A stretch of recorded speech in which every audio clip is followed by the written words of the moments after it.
Disclaimer.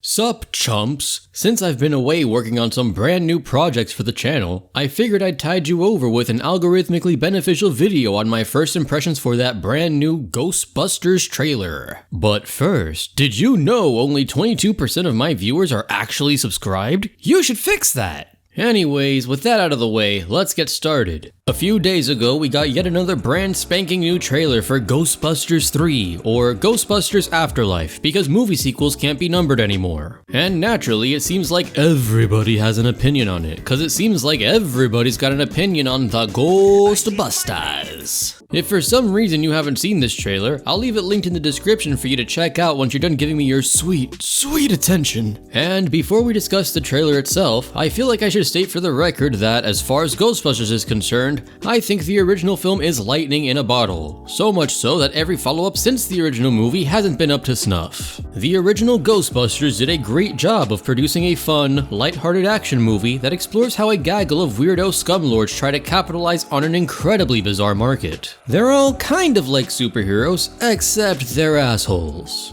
Whoa, hang on, not like that. I don't think the Ghostbusters did anything that bad, at least not that I can remember. I am madly in love with you. Don't believe this. Will you please leave? I'll prove myself to you. It's not necessary.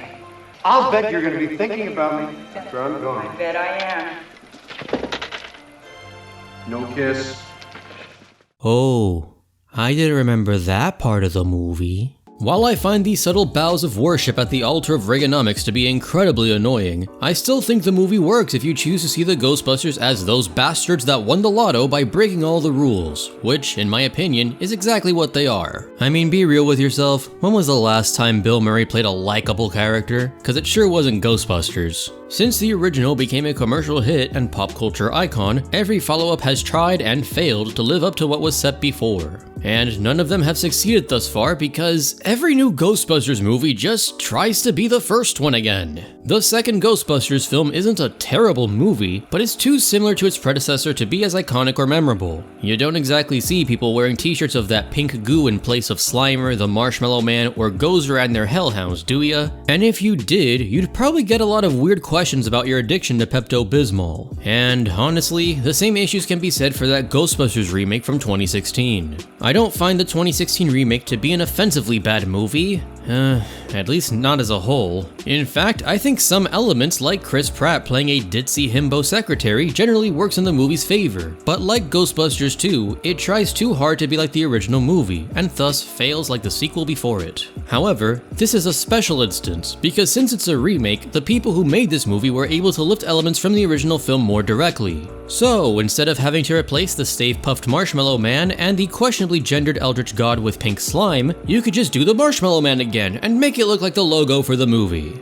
And despite the aesthetic differences, you can't deny how similar the remake is to the original. It's just like what they did with Jurassic World. So naturally, when I saw we were abandoning the Ghostbusters remake timeline and going back to the original canon for Ghostbusters 3, I couldn't say I was surprised. And by the time this news started circulating, I was already tired of seeing Ghostbusters stuff. Quit trying to capture lightning in a bottle twice! I screamed among hills and valleys long abandoned by man. But then they dropped this new trailer and, you know what, I'll admit it, this one has sparked my interest. What most intrigues me is the generally serious tone of this trailer. It's like the writers realized that trying to make yet another comedy sequel didn't work the last two times and decided to take a risk with a more serious tone. I'm sure this won't be a drama or anything, but taking the story of your film seriously is the first step to producing a funny movie if you ask me. Besides, if this movie does ditch all the comedy elements, it wouldn't be the first time an 80s film property drastically changed genres.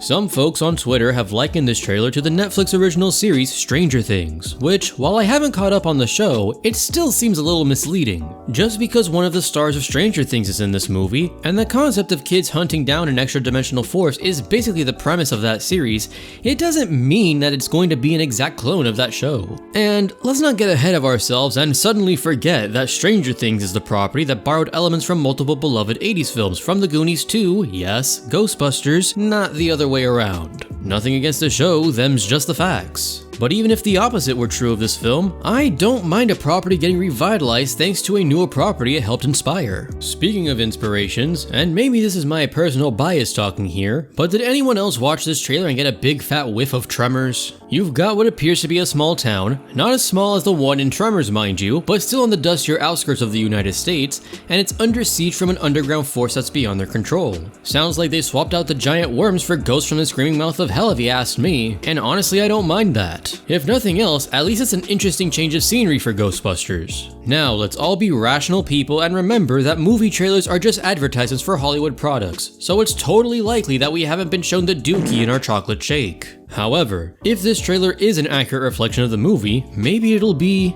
dare I say, good? Imagine that, huh? Another good Ghostbusters movie?